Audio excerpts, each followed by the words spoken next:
لیکن اگر ہم اسی زمانے سے 1400 سال پہلے چلے جائیں کہ جب امام درس ارشاد فرماتے تھے اس وقت لکھنے کا مطلب کیا ہوتا تھا، اس وقت لکھنے کا مطلب کیا تھا، تو اس کی ایک منظر کشی میں آپ کی خدمت میں کرتا ہوں تاکہ جن بچوں نے اس زمانے کی تاریخ نہ بھی پڑھی ہو تو کم سے کم اندازہ کر لیں کہ راویوں نے محنتیں کتنی کی تھیں۔ درود بھیجے گا محمد و آل محمد پر، صلی اللہ محمد وعجل فرج۔ اس زمانے کا جو لباس ہوتا تھا وہ کم و بیش ایک وہ تھا جو اوپر کا کور تھا جس کو عبا کہتے ہیں، جس کو اردو میں غلطی سے عبایا کہتے ہیں۔ عبایا معمولاً خواتین کی کہتے ہیں، مردوں کی عبایا نہیں کہلائی جاتی، مردوں کی عبا کہلائی جاتی ہے۔ تو یہ جو عبا ہوتی تھی یہ اوپر کا لباس تھا، جو اس کے نیچے پہنا کرتے تھے اس کو آج کل مختلف زبانوں میں مختلف کہا جاتا ہے، بہرحال ایک عام عربی زبان کے اندر اس کو دشداشا کہا جاتا ہے، باقی اور عرفی اور زبانیں بھی ہیں ان میں کچھ کہا جاتا ہے، میں نہیں بیان کرنا چاہ رہا۔ تو یہی جیسے آپ نے قمیص شلوار پہنے ہوئے اس کو آپ تھوڑا سا لمبا کر لیجئے، دامن کو بھی لمبا کر لیجئے، نیچے تک چلا جائے، یہ وہ عربی لباس ہے جو یہ اس عبا کے اندر پہنا کرتے تھے، نیچے پہنا کرتے تھے۔ اس زمانے میں فاؤنٹین پین نہیں تھے، بال پینس نہیں تھے، تو لکھتے کیسے تھے؟ جو میرے زمانے کے لوگ ہوں گے جن کی عمریں میرے خیال میں کوئی 60 سال کے قریب ہوں گی، شاید ان کو یاد ہو کہ ہم لوگ بچپن میں تختیوں کے اوپر لکھا کرتے تھے، گچ ہوتی تھی، تختی ہوتی تھی، قلم ہوتا تھا، اور اس کے بعد انک پاٹ ہوتا تھا، اس قلم کو جس کو سرکنڈا کہا کرتے تھے آپ لوگ یا بانس کا قلم کہتے تھے، اس کو شارپ کر لیا جاتا تھا، اس کی ایک ایج ہوتی تھی، اس کو انک پاٹ میں ڈالا جاتا تھا تو تھوڑی سی انک اس کے سر پہ لگی رہ جاتی تھی، پھر اس سے ہم تختی کے اوپر یا کاغذ کے اوپر، کاغذ نہیں تھے اس زمانے میں، زیادہ تر تختیاں ہوا کرتی تھیں، تختیوں پہ لکھا کرتے تھے۔ پھر جب وہ خشک ہو جاتا تھا تو اسے پھونک بھی مارنی پڑتی تھی کہ جلدی خشک ہو جائے۔ پھر اس کے بعد مثلا آپ کو دوبارہ لکھنا ہوتا تھا تو اس کو تھوڑا سا گر کر ایک گچ ٹائپ کا ہوتا تھا اس کے اوپر رگڑتے تھے تو وہ صاف ہو جاتا تھا، اور پھر دوبارہ اس کو خشک کر لیتے تھے، دوبارہ لکھے جانے کے قابل ہو جاتا تھا۔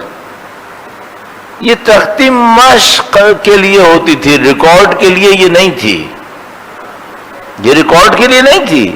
ریکارڈ کے لیے کیا ہوتا تھا؟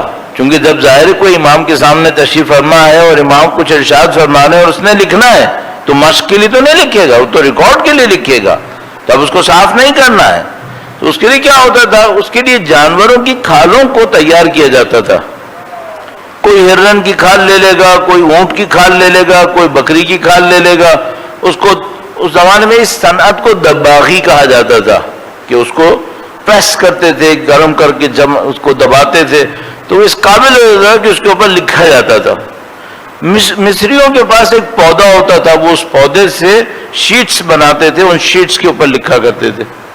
آپ ابھی کبھی مثلا ناردرن ایریاز چلے جائیں تو وہاں درخت ابھی بھی ہیں جن کی چھالوں کو اتار کے ان کے اوپر لکھنے کا کام کیا جاتا ہے، واٹر پروفنگ بھی اس سے ہو جاتی ہے، بہت اچھا درخت ہے وہ۔ اس طرح وہ شیٹ بنتی تھی، اس کے اوپر لکھتے تھے۔ اچھا اب قلم تو سمجھ میں آتا ہے، وہ سرکنڈا ہوتا تھا بانس کا، تو وہ جو کاغذ ہوتا تھا وہ رول ہوتا تھا، اس طرح رول کر کے رکھتے تھے، کیونکہ ظاہر وہ لمبا ہوتا تھا، وہ کہاں رکھیں پورے جسم، اس کو رول کر لیتے تھے۔ اور وہ جو بانس تھا وہ اتنا بڑا، اس کو بھی اس رول کے اندر رکھ لیتے تھے۔ چلو یہ دونوں رکھ لیے، یہ رکھتے کہاں تھے؟ یہاں پہ آستین میں، آستین میں ایک جگہ بنی ہوتی تھی، اب نہیں بنی ہوتی تھی، اب نہیں ہوتی، اب جو نئے سینے والے ہیں وہ اس کو نہیں بناتے، ورنہ یہاں آستین کے اندر ایک جگہ ہوتی تھی، یہیں پہ جیب ہوتی تھی، یہاں پہ پہلے جیب یہاں سائڈ میں نہیں ہوتی تھی، اس کے اندر ہوتی تھی، تو وہ اس کے اندر رکھ لیا کرتے تھے۔ جو انک پاٹ کہاں رکھتے تھے؟ انک پاٹ دوسری جیب میں، بہت مشکل کام تھا وہ۔ مثال کے طور پر انک پاٹ ہوگا، وہ کوئی مٹی کا برتن ہوگا یا اس کے اندر روئی ہوتی تھی، روئی کے اندر وہ انک ڈبوئی بھی ہوتی تھی تاکہ وہ بہے نہیں، کپڑے خراب نہ کرے۔ اب مجھے ذرا بتائیے گا کہ کوئی اتنی ساری چیزیں لے کے چلے، کتنے لوگوں کو پڑھنا لکھنا آتا تھا؟ پورے معاشرے میں شاید 2% کو، 5% کو، ان 2-5% میں اتنی ہمت ہو کہ وہ جیبوں کے اندر یہ سب لے کے چلیں اور جب امام ارشاد فرمائے تو وہ فوراً سارے رول کو نکالے، یہاں سے کاغذ نکالے، یہ کرے اور اس کے بعد پھر لکھ لے۔ میں ایک بات پوچھتا ہوں، ہم نے لکھنے والوں کی اتنی زحمتوں کو کبھی پہچانا؟ اگر پہچانا ہوتا تو ہم روایتوں کے ساتھ وہ نہ کرتے جو اب ہم کر رہے ہیں۔ اگر ہمیں قیمت پتہ ہوتی ہے نا کہ ان ایک ایک روایتوں کے لیے بیچاروں نے کیا کیا مشقتیں اٹھائی ہیں۔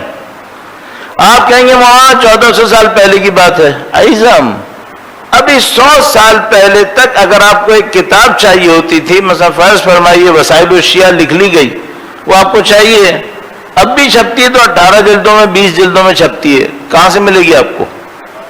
جس کے پاس کتاب ہوگی اس کی منتیں کرنی پڑتی تھیں کہ تم کتاب دے دو مثلا 5 دن کے لیے 10 دن کے لیے، پوری کتاب ہاتھ سے لکھے گا۔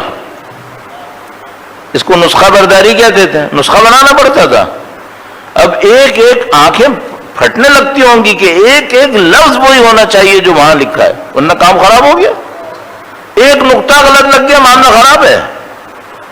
یہ جو بی بی کی شہادت کی تاریخ میں ہمارا اختلاف ہے کہ بی بی کی شہادت رسول گرامی کی وفات طیبہ کے وفات کے بعد 70 دن کے بعد تھی یا 90 دن کی بات تھی، یہ عربی کے ایک لفظ کی وجہ سے ہے۔